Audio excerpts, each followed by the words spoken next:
de receber, tudo bem? Tudo bem, prazer é todo meu. Trabalho de vento em polpa, você sempre, me permito você, pela Claro. idade, né? E aí a gente sempre tem amigos e pessoas que a sociedade já está acostumada a admirar pelo trabalho, pela eficiência, e são jovens, né? Tem muita gente jovem nesse mundo jurídico. Graças a Deus as coisas estão mudando, né? As pessoas que estão entrando em compromisso com a justiça, com a verdade, com compromisso com a sociedade, e aí as coisas vão mudar, o país vai melhorando. Que maravilha. E aí, como eu dizia, com todo respeito, você sempre causando notícia em prol do trabalho para a sociedade. É assim? A gente faz o trabalho da gente. Eu acho que o reconhecimento é uma consequência. Nosso compromisso mesmo é com a legalidade e com a sociedade, com o que é justo. Olha que importante. Por favor, doutor Eduardo Varandas, Obrigado. vamos juntos para a nossa mesa, ao som do nosso maestro. À minha esquerda, por gentileza, temos muitos assuntos importantes para tratarmos ao vivo na hora do almoço nesta terça-feira. E também, é claro, agradecendo a audiência de quem fica com a gente na reapresentação do programa. Tem gente que não consegue assistir nenhuma televisão na hora do almoço e fica com a gente, nos honrando com a audiência nas noites e madrugadas da TV Master. Doutor Eduardo Varandas, vamos começar com um assunto específico, que é a caravana do Nordeste contra o trabalho infantil. Eu queria, antes da caravana em si, eu queria aproveitar a sua inteligência e a sua presença no nosso programa para atualizar o público em relação a esse tema. Esse tema deveria ser, penso eu, e também não tenho dificuldade de imaginar que todos que estão nos assistindo, praticamente na unanimidade, também concordam comigo, concordam todos, esse tema deveria ser uma página virada. Aí eu faço duas perguntas em uma antes da caravana. Não é ainda uma página virada? E qual é a realidade hoje? A pergunta foi excepcional. Na verdade, deveria ser uma página virada há muito tempo. O problema do Brasil é que o poder público como um todo, seja na esfera federal,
do penado, há 4 anos atrás, é bom lembrar que essas pesquisas elas não são fiéis.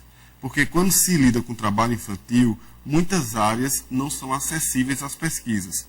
Por exemplo, crianças que trabalham no narcotráfico, crianças que estão na prostituição, exploradas sexualmente, que também é considerado trabalho. Então, os dados são sempre aquém da realidade, ou seja, a realidade apresenta um perfil ainda pior. Então, o que é que acontece? Nós temos cerca de 60 mil crianças trabalhando entre 13 e 17 anos em todo o estado da Paraíba. Então, isso é bastante sério, não é? Como é que em pleno século XXI... 60 mil crianças só na Paraíba? Só na Paraíba. É mesmo? É. Eu não imaginava que era um número tão terrível. Pois é. Existe alguma divergência entre dados do IBGE, dados da PNAD, mas a verdade é que não nos espanta esse percentual, porque a gente vê a céu aberto, a gente vê na capital. Imagine nas cidades menores, onde a vigilância pública, seja da polícia, seja dos conselhos tutelares, seja das promotorias da infância e da adolescência, é menor até pela precariedade. As crianças que estão nas ruas, só para interagir, essas que estão nas ruas pedindo algumas coisas nos sinais, nos semáforos, elas entram nesse número ou não? Entram, como economicamente ativas, não é? Porque, na verdade, o que acontece? Se você me perguntar assim, Mas qual é a grande causa do trabalho infantil? É a miséria. Não há outra. Não é vontade, não é vontade. Não, O trabalho infantil vai trabalhar porque quer? Jamais. Jamais. E outra coisa, seria uma postura muito hipócrita das autoridades, e aí eu incluo o Ministério Público, de culpar as famílias. Dizer, não, a culpa é da mãe, a culpa é do pai. Ninguém sabe o que é ter fome em casa. Essas famílias que despejam as crianças no trabalho são famílias que estão abaixo da linha da miséria. É um senso de sobrevivência que é nato a qualquer ser humano. Mas é aquele debate polêmico de que muitas vezes a mãe fica, e quem está em casa vai também interagir muito com a gente nisso, aproveitar da sua inteligência para responder, a mãe fica longe, de certa forma escondida em algum lugar, e coloca os filhos para pedir o dinheiro, e geralmente nós, leigos do assunto, não é? Nós do lado de cá, pensamos que essa mãe preferiu não trabalhar para ter, entre aspas, essa vida fácil, usando os filhos. Olha, primeiro, em qualquer das opções, não seria exatamente vida fácil. Por isso que eu coloquei entre aspas. Foi, eu percebi. Segundo lugar, é preciso analisar cada caso. Primeiro, a gente tem que questionar.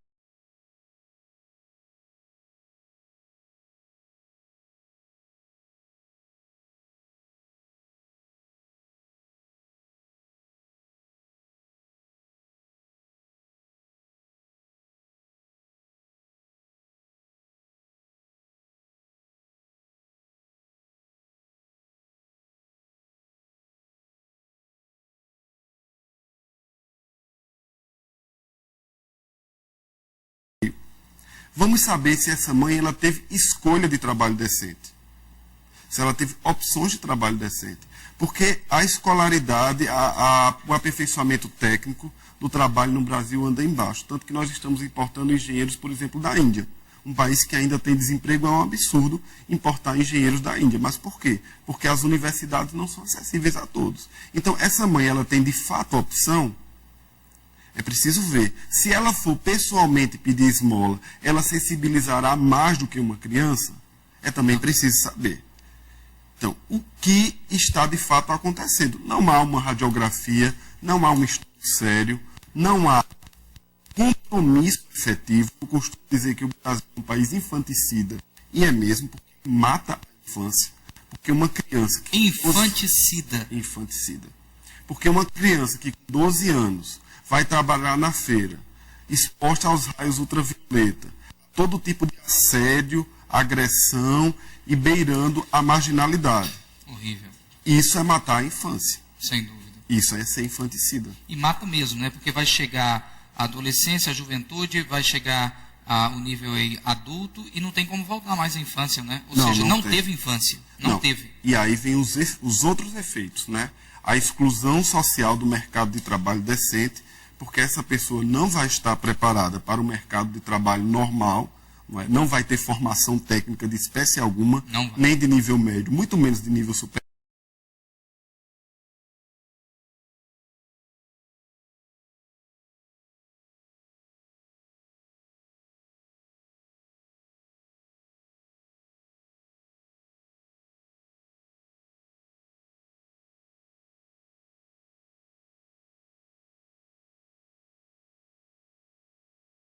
Todos os círculos sociais, em todos os locais da Paraíba. Não, é melhor estar trabalhando do que estar roubando.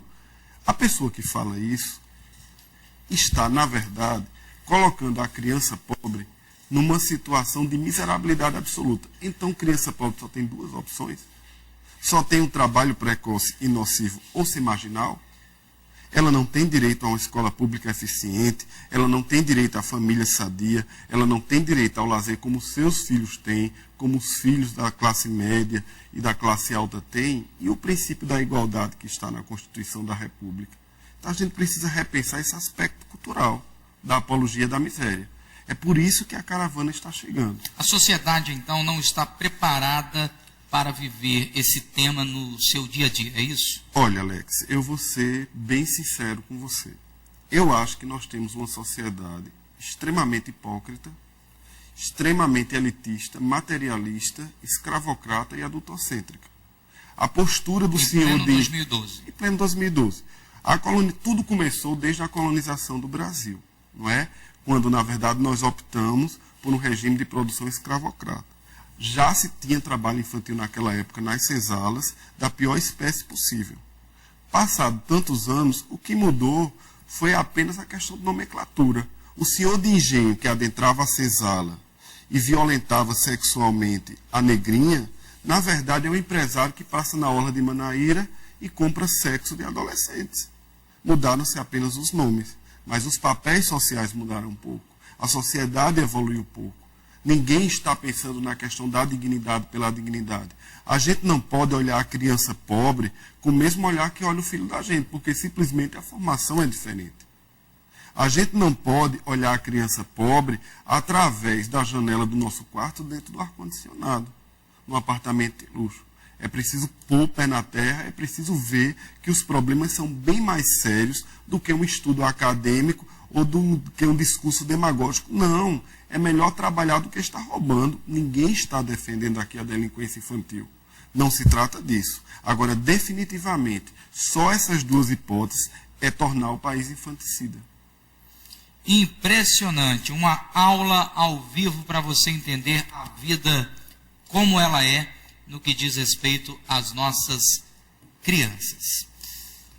Eu costumo entender que geralmente é quase uma redundância, mas geralmente quem trabalha na sua área tem histórias para contar que são extremamente impactantes.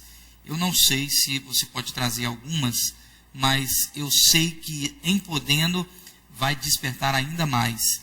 Tem alguma história que a gente possa contar envolvendo crianças nossas, porque geralmente são impactantes no sentido de chocar muito, né?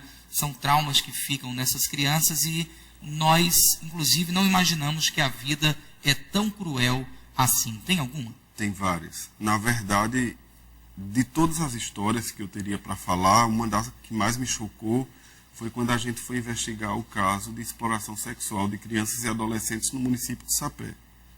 Esse caso até foi bem sucedido, nós tivemos a primeira condenação não criminal do mundo, possivelmente vai ser estudado por tribunais internacionais, mas a instrução foi muito traumática, porque eu fui conversar, exploração sexual, só para esclarecer o nosso telespectador, é considerada pela Organização Internacional do Trabalho como uma das piores formas de trabalho infantil. Por isso que a gente também investiga, a gente que eu digo, o Ministério Público do Trabalho. Então o que é que acontece? Houve uma instrução muito bem feita do delegado de Sapé, mas a gente precisou se deslocar para lá para ouvir as crianças e adolescentes envolvidas na exploração sexual. E eu fiquei muito estressado, porque até então, como era uma postura inédita do Ministério Público do Trabalho, a gente não atuava nessa área antes, o ineditismo sempre causa medo. E a verdade é que eu não sabia o que eu ia encontrar entrando em contato direto com pessoas que sofreram dessa violência, uma violência que eu considero uma das piores existentes no mundo, que alguns juristas e alguns órgãos internacionais pregam que seja considerado crime contra a humanidade. Eu estava conversando, inquirindo uma das adolescentes exploradas sexualmente, e o primeiro choque que eu tive foi no contato físico, visual. Sim. Era uma menina de 14 anos que aparentava ter uns 19. Assim, a adolescência ceifada e adultizada, que a gente usa esse neologismo. Depois eu observei... Deturpada também, não é? Deturpada. Depois eu observei que não tinha brilho nos olhos. Um olhar seco. E, num primeiro momento, ela se recusou a responder às perguntas do Ministério Público. Ela disse, eu já falei demais e não vou falar mais, e eu não aguento mais, eu gosto de fazer isso, fui eu que escolhi, ninguém mandou, que na verdade é a postura da sociedade de culpar a adolescente por ela ter sido inserida com 11, 12 anos, que tinha sido o caso. Começou aos 11 anos. Exatamente, na exploração sexual. E depois, conversando, ela começou a chorar. Eu descobri que, na verdade, ela tinha engravidado. Tinha tentado várias vezes abortar, dando murros na barriga. Meu Deus.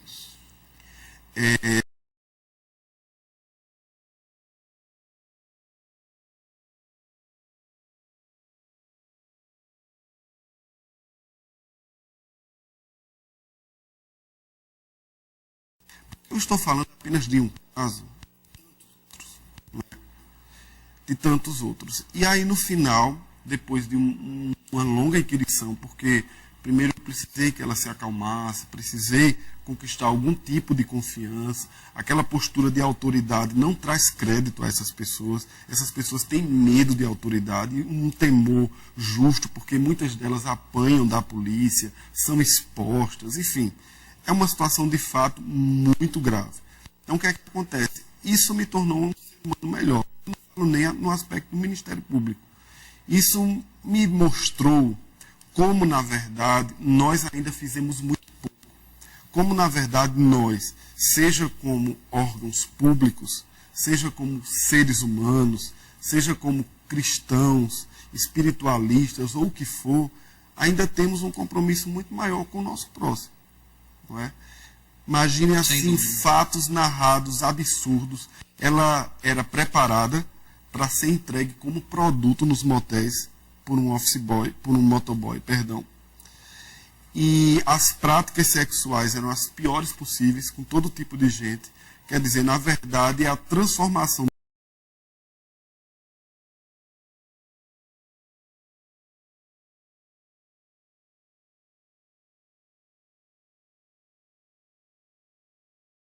começo dela. Então, eu acho que esse momento que a caravana chega é para nós pensarmos o nosso papel. E aí eu não estou falando assim, nós do Ministério Público só. Às vezes a sociedade, omissa demais, diz assim, não, o poder público não faz. Mas o que você faz? O que você, enquanto apresentador, qual é a função social da emissora? O que você, enquanto cidadão? O que você, enquanto médico? O que você, enquanto psicólogo? Todo mundo tem um papel nessa vida. Ninguém pode ficar de fora. Não, eu acho que não. Eu acho que uma sociedade solidária e que tem um compromisso com a dignidade, com ela própria, uma sociedade consciente, ela tem que, de fato, se preocupar. Nós não temos no Ministério Público denúncia de trabalho infantil. Nós é que vamos atrás. Sabe por quê? Porque nós estamos acostumados a ver o trabalho infantil. Isso quer dizer, todo mundo, inclusive quem está nos assistindo agora, com certeza conhece, ou seja, já viu em algum lugar, ou vê quase todos os dias, e acaba cometendo o pecado da omissão. Exatamente. Em razão dessa colonização, se gerou a cultura da coisificação da criança. E a ideia de que é melhor trabalhar do que estar roubando, como eu disse no início. E para retirar essa ideia das pessoas é muito difícil. É muito difícil. Na verdade, existem inclusive indivíduos na sociedade que têm formação e que defendem o trabalho infantil. Mas por que defende? Porque o filho dele não está na feira, no sol quente, empurrando o carrinho ao meio-dia. Por que é que defende? Porque o filho dele não está trabalhando no narcotráfico como aviãozinho. Por que é que defende? Porque o filho dele não está no canavial, não está nas fumageiras perdendo a impressão digital. Meu Deus. Então, assim, o retrato do Brasil, no que se refere ao trabalho infantil, é terrível, abominável, literalmente infanticida. Às vezes pode parecer que eu queira causar algum tipo de choque ou sensacionalismo ao usar uma expressão tão grave, né, infanticida, que mata a infância, mas é a verdade de quem vem há 6 anos lidando com o trabalho infantil e vendo pouquíssima evolução nessa área. Tá aí então, doutor Eduardo Varandas, vamos falar da caravana do Nordeste contra tudo isso que nós falamos, por isso que eu preferi começar com um assunto na essência, não é? Como a caravana vai funcionar? Bom, essa caravana é uma iniciativa do Fórum Nacional de Erradicação do Trabalho Infantil, que tem sucursais em todos os estados, que são os fóruns estaduais, que é um espaço aberto para integrantes do poder público e da sociedade civil organizada discutirem o problema. Então, ela vem cruzando o Nordeste inteiro, marcando reuniões com os governadores dos estados e uma audiência pública com toda a sociedade. O objetivo é este que está acontecendo agora no seu programa. Mostrar a cara do Brasil sem máscaras. Convocar missionários em prol do trabalho infantil e cobrar do poder público mais eficiência no que se refere à proteção à criança e adolescente. Olha, a solução do trabalho infantil não é tão difícil de ser implementada. É a escola pública eficiente e a assistência social às famílias carentes. Com isso, a gente teria resolvido o trabalho infantil. Agora fica a pergunta, A escola pública da Paraíba funciona? Fica no ar. A assistência social às famílias pobres, existe algum programa de criação de emprego e renda e de inserção de cidadania nessas famílias, para essas famílias? Não. Então eu acho que a gente precisa mudar. E aí o papel da caravana. Nós escolhemos um momento para paralisar o estado da Paraíba e dizer, atenção, as crianças estão morrendo. A infância está sendo assassinada. E o principal protagonista deste infanticídio é o poder público, que eu faço parte e assumo a minha culpa. Agora que eu sozinho também não posso resolver. Então é um grande chamamento. Tanto que são duas audiências. Na verdade, faz parte, mas com o poder muito mais fiscalizador, não é? Exatamente. Então, não tem nem praticamente como ter essa meia-culpa. Tem de certa forma, porque assim, enquanto o Ministério Público, que é o órgão que fiscaliza, tudo bem que nós não administramos, nós não construímos escolas públicas, mas eu ainda penso, e aí eu de fato lhe falo assim com muita honestidade, que o Ministério Público brasileiro ainda podia fazer mais do que faz. E aí eu não estou colocando este ou aquele ramo do Ministério Público, todo o Ministério Público. Eu acho que é preciso vestir a camisa da criança e do adolescente. Há alguns membros do Ministério Público que fazem, com grandeza, com heroísmo mesmo, verdadeiros missionários, e há outros que ainda precisam ser sensibilizados, como outros juízes, como tribunais. Recentemente, o Superior Tribunal de Justiça absolveu um réu que estava sendo acusado de comprar sexo com uma menina de 13 anos. E o Superior Tribunal de Justiça entendeu que, como a menina já estava, entre aspas, na vida, o cliente, no caso, o explorador, não tinha culpa. Como assim? Então, a pedofilia está valendo.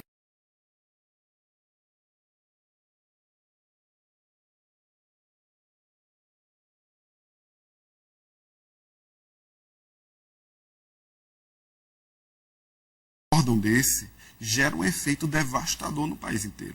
Por quê? Porque as pessoas vão se dar ao direito de fazer o mesmo.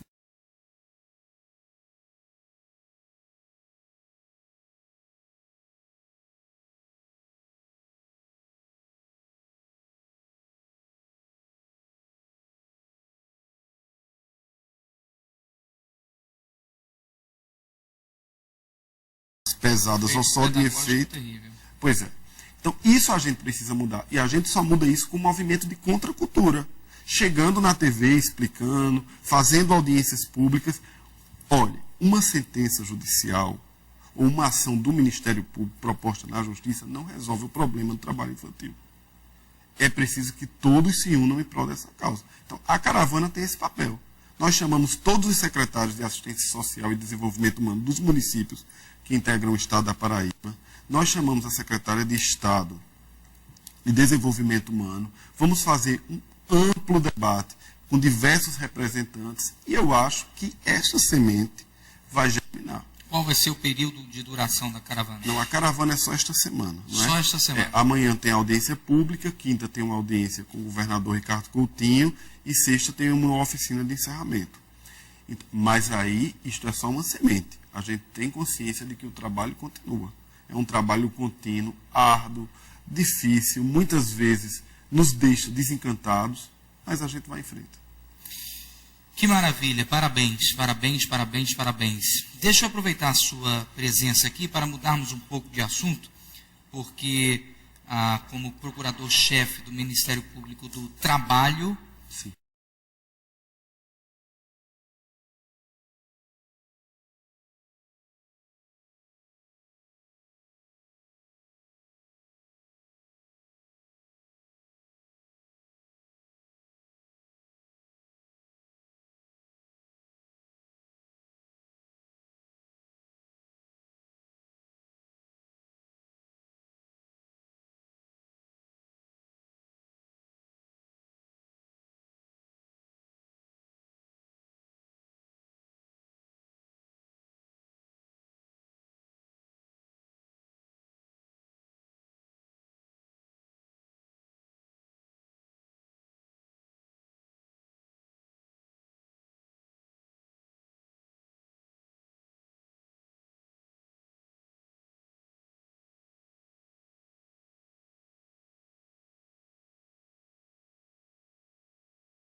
Nós investigamos durante 6 meses, desde a Cruz Vermelha assumir a administração do trauma até dezembro do ano passado, a situação do hospital.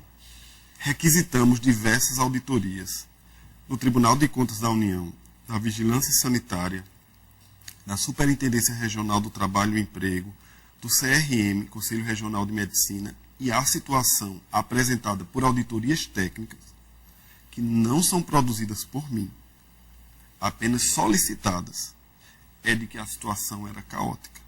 O Tribunal de Contas da União apresentou um relatório extenso, de mais de 30 laudas, explicando que a Cruz Vermelha não tem a qualificação técnica para figurar como OS, que havia a burla da regra do concurso público, que havia fraude à regra da licitação, isso tudo documentado. Uma situação absolutamente violadora do artigo 37 da Constituição, que fala no concurso público. Quando a Constituição da República diz que a saúde é um dever do Estado e um direito de todos, ela coloca o poder público como protagonista do provedor da saúde pública. Quando um Estado da Federação, no caso da Paraíba, resolve terceirizar um hospital inteiro, ele está abrindo mão da sua condição de provedor da saúde pública, como manda a Constituição. Começa aí a ilegalidade. E aí gera um efeito cascata, que foram as inúmeras ilegalidades detectadas pelo TCU e pelos outros órgãos. A burla do concurso público, contratação, fixação de contratos sem metas, quer dizer, assinando cheque em branco para a Cruz Vermelha. E nós, como membros do Ministério Público, ficamos muito preocupados. Não se trata de oposição, porque aqui na Paraíba existe um péssimo hábito, Alex. As pessoas acham que quando você trabalha bem, ou você está do lado do indivíduo A ou do indivíduo B. As pessoas não são capazes de perceber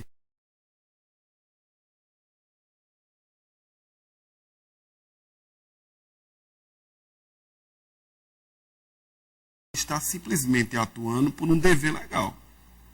Quando eu tomei posse como procurador do trabalho, jurei cumprir a Constituição e fazer cumpri-la também. Então, o que é que aconteceu? Adentramos com todas as ações possíveis e imagináveis. Foram lavrados inúmeros autos de infração contra o Hospital de Trauma, sonegação de FGTS, contra a Cruz Vermelha, perdão, no Hospital de Trauma, sonegação de FGTS, descumprimento de normas trabalhistas no que se refere ao desenvolvimento do trabalho do médico. Tinha médico exposto a radioatividade, correndo risco de saúde. A história da furadeira detectada pela Vigilância Sanitária é verídica, nós temos o documento. Então, quer dizer, a situação era de um completo desgoverno dentro de uma área que é fundamental, a saúde pública. Não é? O que é que aconteceu? Entramos com a ação, conseguimos eliminar, conseguimos impedir a terceirização nos outros hospitais e fixado o trauma por 6 meses. Por mais 6 meses. Deveria acabar agora em junho. Foi o que aconteceu. Depois do Estado da Paraíba ter perdido em todas as instâncias aqui, apelou para o Tribunal Superior do Trabalho. E o presidente do Tribunal Superior do Trabalho, João Oresta Lazen, cassou a liminar dada por 6 desembargadores do Tribunal Regional do Trabalho da Paraíba. O que nós observamos, enquanto jurista, com muita restrição à decisão do presidente do TST. Primeiro, porque ele sequer ouviu outra parte para suspender o acórdão do TRT. Segundo, sem nenhum tipo de dilação, fê-lo só com os argumentos do Estado da Paraíba. Obviamente, nós entramos com recurso e vamos até o Supremo Tribunal Federal para que a sociedade paraibana não pague mais o preço pelo que está pagando. Se o Estado da Paraíba não tem competência administrativa para ser provedor da saúde pública, ele não tem competência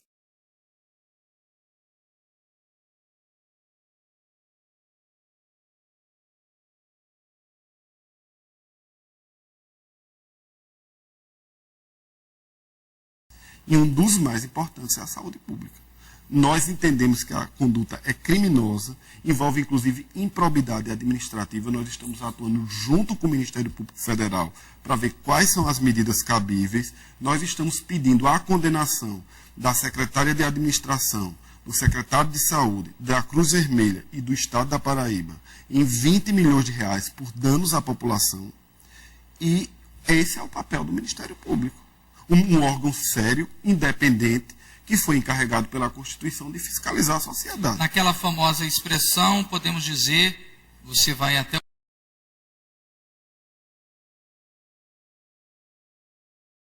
ciência de que tenho que cumprir o dever. Só por isso. Não se trata de nenhum tipo de interesse pessoal. Eu absolutamente digo com muita tranquilidade que não tenho nenhuma inimizade política e nem amizade. Não ando nesse cenário político fazendo apologia a ou B, então eu vou cumprir o meu papel. Eu tenho um cargo vitalício conquistado por concurso público e eu vou exercê-lo em toda a sua plenitude em prol da sociedade. Até porque quem decide essa questão não é o procurador fulano de tal, é todo o Poder Judiciário. Então eu tenho muita tranquilidade, porque no momento que eu errar, eu sei que o Poder Judiciário não vai acolher. Eu sei que existe o direito de defesa do Estado da Paraíba e a gente respeita o devido processo legal. Agora, ciente e plenamente ciente na condição de professor de direito, de procurador do trabalho, de que a situação é flagrantemente inconstitucional e lesiva à sociedade, não tem como o Ministério Público permanecer inerte. Por isso que nós atuamos. Tá aí, então. E nós, do Jornalismo Master, nos sentimos honrados em trazer todos os lados da notícia para o telespectador e a telespectadora entenderem melhor o que acontece em relação a polêmicos temas que envolvem a nossa Paraíba. Esteve conosco em câmera aberta o procurador-chefe do Ministério Público do Trabalho, doutor Eduardo Varandas, aplaudido por todo o estado da Paraíba. Doutor Eduardo Varandas, muitíssimo obrigado por sua presença. Parabéns, seja sempre bem-vindo ao Alex Filho com você e a nossa TV Master. Muito obrigado. Obrigado de verdade.